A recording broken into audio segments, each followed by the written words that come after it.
TRS MLC కవిత మాట్లాడుతున్నారు. ఆ live చూద్దాం. ఎస్టీ డిగ్రీ హాస్టల్స్ లేవు, మనకు ఎప్పుడు కూడా గవర్నమెంట్ నుంచి ఎస్సీ డిగ్రీ హాస్టల్స్ లేవు. కానీ మహిళలకు ప్రత్యేకంగా జిల్లా హెడ్ క్వార్టర్స్ లో 27 ఎస్టీ మహిళా డిగ్రీ హాస్టల్ ఇచ్చినటువంటి ఏకైక ప్రభుత్వం కేసీఆర్ గారి ప్రభుత్వం.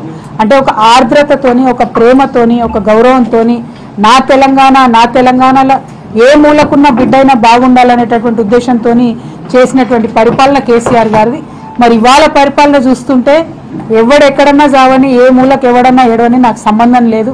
నేను మాత్రం 14 నెలల్లో 30 సార్లు ఢిల్లీకి పోతా మళ్ళీ వస్తా, గల్లీకి రాగానే కేసీఆర్ని తిడతా, ఢిల్లీకి పోతా, కాంగ్రెస్ వాళ్ళ కాలు పట్టుకుంటా అనే చందంగా ఇవాళ ముఖ్యమంత్రి గారి పరిపాలన నడుస్తుంది తప్పితే ఒక కన్సర్న్ కానీ, ఉద్యోగాలు అనేటువంటి పిల్లల పట్ల ఆలోచన కానీ, విషాహారం దీని హాస్టళ్లలో చనిపోతున్నటువంటి వాళ్ళ పట్ల, ఆ పిల్లల పట్ల రివ్యూ కానీ ఏ ఒక్క అంశం మీద కూడా ముఖ్యమంత్రి గారు కొంత ఆర్ద్రతో పరిపాలన వల్ల జరుగుతలేదు.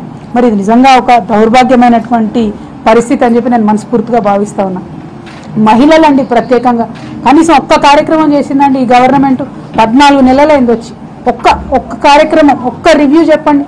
మహిళలకు సంబంధించి ఏదైనా ప్రసూతి కేంద్రాల మీద రివ్యూ చేసిండ్రా, అంగన్వాడీ కేంద్రాల మీద రివ్యూ చేసిండ్రా, లేకపోతే ఏదైనా హాస్పిటల్ విజిట్ చేసి ఎక్కడన్నా చూసిండ్రా, మహిళలకు ఇస్తామన్నటువంటి ఏమన్నా 2500 ఇచ్చిండ్రా, ఆడపిల్లలు